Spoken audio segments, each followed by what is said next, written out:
What's up, YouTube? Capital G here, Duel commentary. All right, we got Zabuza, aka Freed, 1191. I love that name. Versus Norb Suck. What does that mean? Norb sucked because there's a T at the end, or maybe it's Norb. Maybe it's Norb Suck T. I don't know. I'm just gonna say sucked. All right, so Shadow player obviously went first. It's kind of dangerous throwing out construct because, well, I guess when you have L set is not like as dangerous, but I guess just in general, you know, like against Burning Abyss, I wouldn't want my like construct to get like Virgil and shit. But I guess really that's their only like true out. And then against this deck, it's just ugh. Alright, so it looks like he's gonna do some bouncing. You see he pendulums and he's going for disc. I guess everything except the Black Dragon, yeah. Cause you don't want to give the Shadow player cards. That's no good. Cause at this point you have to think about it like even if he goes Fearless, well no, actually that would kill him. He might have an answer to Fearless Mathematician to that play, which could essentially nuke the board and just clear house. Cause Disc is only level 7, it's not level 8. It's not like he tributed for stealth, which probably would have been the better play. But I mean, he didn't have stealth, so it is what it is. Now, he's still going to draw 2 cards regardless. Alright, so I guess he figures if he has, yeah, I guess what Norbs is thinking is if I have 4 cards, I can deal with your Mathematician Fearless play, which is exactly what I would do. This wouldn't even be a question. I would Mathematician the fuck out of him. I'd go Mathematician, and then I'd go Fearless, and I'd nuke the goddamn board. Faster than you can say, something that you can say fast. Alright, so, yeah, Zabuza is still in a good position. Like, he's not out of this game by any stretch of the imagination. He just has to find a way, I would probably say, to get to another big Shadow monster. In fact, actually, if he has a way to get the construct, he's pretty good because he can just dump drag and blow this shit up and then attack the disc and just get like his fusion or his L back. He's looking at his extra deck. Dude, construct can get the job done. I mean, she won't survive it, but with Qli's, a lot of times now they don't get that attack gain that they, it was so common. Like that was one of the reasons construct wasn't super good against the deck, because it seems like they always had disc or carrier and the opposite pendulum zone of scout. So it was their discs and their shit was always, their fucking monsters were always like, 3100 and construct couldn't get over them because they weren't special. Like all the dudes would be tributed. Now keep in mind, if Zabuza has like an enemy controller, he can OTK him. If he has like an enemy controller and a fusion, it can be pretty much over. Cause you can go like Mathematician, make construct, you can go, yeah, Mathematician, make construct, dump Falco, econ that shit using the Falco, like attack. Now he must not play Fearless or he must have drawn it. He activates White Dragon. Wait. Doesn't he have L in his hand? If he doesn't do something big here, I'm going to be very disappointed because I just thought about something. He has L. No, wait. It got night beamed. Okay, I'm lunching. It got night beamed. Alright, so he's choosing to simply attack with the math. He's going to eat a ton of damage. 13. Yeah, I hate when you have to, I have no problems attacking into like a sacrificed monster that's like 21, but when you have like a monster that's like 28, the 1300 becomes relevant. And it looks like he's gonna get games here. The problem with what Zabuza did, the dragon, I felt like the dragon play didn't really solve the problem. Like I felt like he kind of had the OTK him. Now I don't think he had a way of summoning he didn't have any Shadow spells, because if he did, then he could have just obviously went for Hedgehog, and he could have searched out the dragon and then used it for like L or the big fusion. The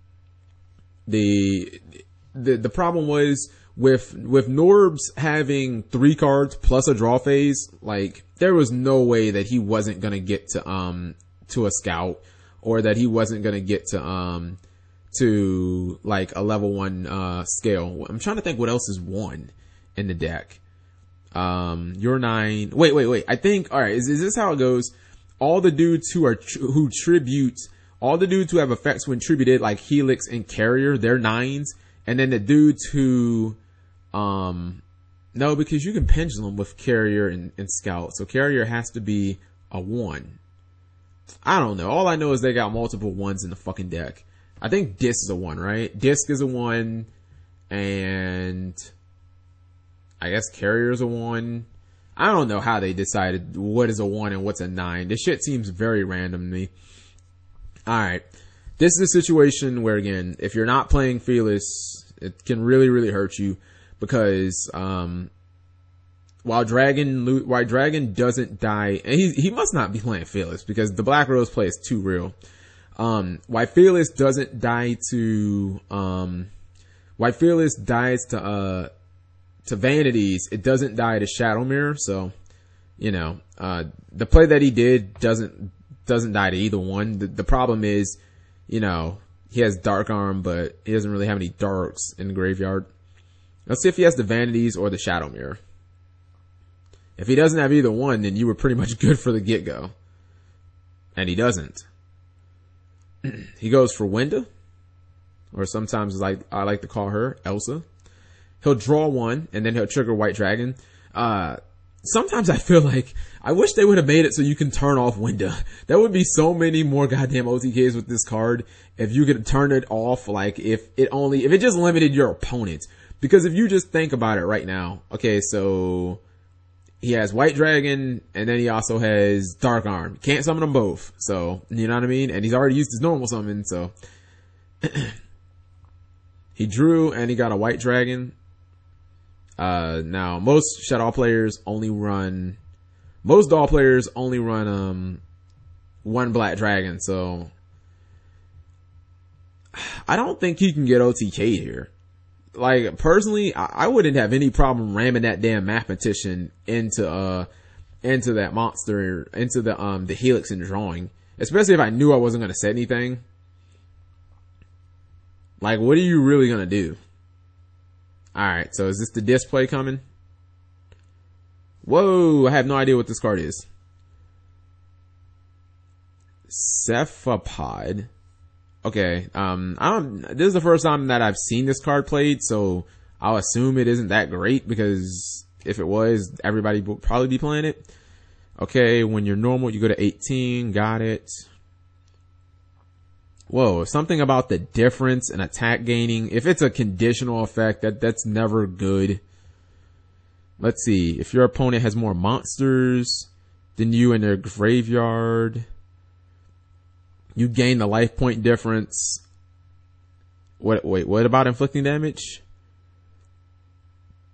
Oh, and if you do, you burn your opponent for the same amount. I mean, that's cool. I don't see any reason to run this card. I'm just being honest. Yeah, I see no reason to run that card. It's a 9. That's cute, I guess. Alright, so now Norbs just has the nuts. He's gonna pendulum for 2. And he can obviously just, what's it called? He can bounce. And at this point, what I would probably do is, depends on if my back rows are legitimate, but what I would probably do is attack the window and, if you make Dweller, you don't actually kill the math that turn. That can be a problem. And you also give your opponent access to Shadow Fusion, although you would negate all the effects with the Dweller. So, and he doesn't have Shadow Fusion. At least we don't assume he does. He showed L and nothing else. But if you have like a Vanities, then it doesn't matter. Alright, so Wind is gonna die, regardless. That's obvious. So he'll add back his L. Although, yeah, I guess you have to be a little... She has to watch, Zabuza's dark count too, because he totally has Dark Arm already in his hand. I'm kind of surprised he gave him the Mathematician draw. But then again, he what's it called? I forgot that this isn't Dis, so he gets to keep his monsters. Now, one thing is, all of these materials will totally not go to, like, they won't go to the Pendulum Zone. They won't go to the extra deck. They'll go to the graveyard.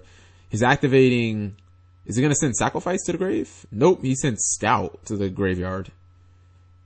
Oh, he's putting it on top of his deck. I'm like, what is he doing now? Wait, how did that make sense? I guess he's thinking maybe if his field gets nuked, because what I was thinking is, shouldn't you have played Scout first? And like, the Scout that's in his hand, after you exceed with Lavalval, you could have played the Scout, gotten whatever the fuck you wanted, and then got another card. Alright, so down comes Dark Arm Dragon. He must have had that third, the window must have been the third dark. He has, I think, what, black, okay, but there's Black Dragon, Winda, and something else. He loses out Night Beam. Oh, okay, Beast. He loses out another Night Beam. This was a really bad decision, because this might come back to really haunt, Norbsuck. Especially the fact, oh my goodness, right? He has L in his hand, right? And there's Winda. He's gonna use Winda to summon, the White Dragon. Although I don't know if he has a Black Dragon in his hand. Nope. It is, Hedgehog. Oh, I know what he's gonna do. Alright. He's gonna send Squamata. All he's trying to do, he doesn't care about the effects. He's just loading up his dark count, basically. Oh, oh no, it's game. It's already, he has game then. Because yeah, he's just gonna send Squamata, then he's gonna search, like Dragon. Yep. Just because Dragon does beatdown damage, and I play Cowboy, so that's 800 more. That's definite game. With him having the Black Dragon made it game. Even if he didn't, it would have been fairly close anyway. Because he made his dark count really high. He didn't use Squamata's effect, by the way, either. Like, I don't know, has he used Beast this turn? Like, Beast would be the card that I would dump. Just to see if I can get a Luxat card, to see if I can get, I mean, he had game anyway, but just to see if you can get a BLS, a Snatch Steal, or an enemy controller. Like, those are your kind of like big damage stat cards. I don't know, I feel like Norbsuck had that game won, and he just threw it away. Like, I didn't understand the summon of that monster, the guy who does damage and gives you life points. Like, I don't understand why he's playing that card, honestly, when Stealth is just so much better. And I don't know, man. I don't think I would have attacked that Mathematician. Like, I think I just would have made Abyss Dweller and just let you keep the Mathematician or something. Or I would have like cast out it back. Also, his opponent grabbed Dark Arm Dragon, so like the entire time you should have been looking at their graveyard and thinking, how many darts do you have? Like, to give your opponent Dark Arm Dragon and you kill the Winda and you just have absolutely no way of stopping Dark Arm, like, the fuck were you doing? I didn't understand putting Scout on top of your deck. I really didn't understand anything that Norbstruck did. Alright, so he's busting out Construct. I think the best play here might be Falco. Might be to dump Squamata, Falco, and then Tribute for Beast. I think that's the best play that you can possibly do here. It loads up your graveyard with a bunch of darks. I know he's gonna do the opposite. Well, no, he hasn't used his normal summon. Okay, alright. He's still pretty much doing that. Alright. I guess instead of... Yeah, okay. He did it kind of reversed of what I would have done. Yeah, like I would have dropped the, what's it called? I would have, tributed for Beast, and then I would have, sent Falco to the graveyard from Construct. That way I could have gotten Construct back, possibly from Falco. If I needed it, probably wouldn't have, but I would have had Beast locked and loaded too.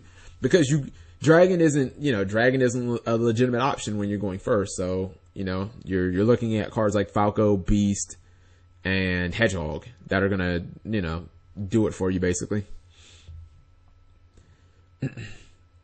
Now it really becomes, I still think that this right now goes back to, can you OTK, Norbsuck? And I mean, I don't think he's seen a floodgate card this entire duel. Because, alright, if he just goes for sacrifice plus, if he just goes for sacrifice carrier and just says pass, that's the way you get OTK'd by Shaddolls. Because at that point, all it is you're an enemy controller away from getting the fucking brakes beat off of you. That's all it is. And, one thing that I've learned against Qliphort, don't side out the econs because they're notoriously known for leaving one monster on board. So we'll see if he does anything. Cause you gotta think, if he has any Speller Trap removal, it's dead. It's completely dead. And if he has multiple monsters, they're dead too. He's looking at his extra deck, which he can't even use because he has Scout out, unless he's gonna play like Storm or some shit. Wait, that still wouldn't do anything. Okay, so he Snatch Steals. Maybe he doesn't realize he can't exceed. I question this play. Alright, I want him to read Scout. I totally want him to read Scout. The fact that you cannot special summon monsters. No good. Only Qliphort. So now he sets.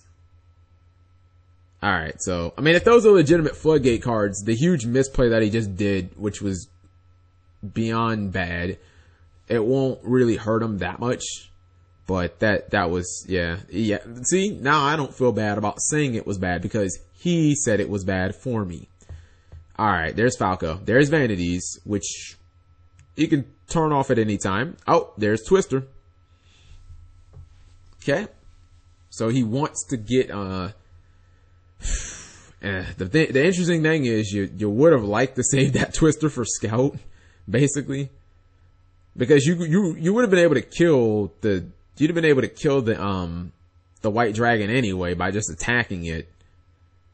Alright, so now he uses L. And I guess he's gonna use Construct and Beast. Now is when we might see Dragon. For another Construct. It gets bottomless. I don't think that I don't think Zabaza is really gonna care that much. Now the one issue is he can't kill the white dragon now. I think I just would have attacked that damn white dragon. He kinda needs that shit dead. Cause you don't want your Falco just getting killed. I mean, he's getting a draw regardless, but your Falco is just kind of out there naked. Now clearly Norbs doesn't have Shadow Mirror. He'd have been used it. But you gotta think how much better the situation would have been if he could have killed the white dragon. I guess he technically still can. He could dump Hedgehog and get okay, so he's going for Dragon. I guess he's just gonna hope that he draws something good that he can use. This is the right play. And then Construct will be banished. Oh, wait. He totally gets, I totally forgot that he gets, that he gets a fusion back. Oh, okay. So he's going that route. He's going to totally ignore the Scouts. And this way, using Dragon, he will be able to synchro. So, I mean, enemy controller. There it is. Alright, this is getting dangerous now. Did he draw? Did he not draw? And I think he scooped. Why on earth would he just scoop? I totally don't get why he scooped. I mean, he had Shut Off Fusion in his hand. Oh, okay. He had Dark Arm and that just pretty much would have been it. Well, unfortunately for Norb sucked. I thought that he completely butchered that game. I don't like to say that misplays, cosplayer's game all the time, but I definitely think there was some real questionable plays there. Thank you guys for watching as always.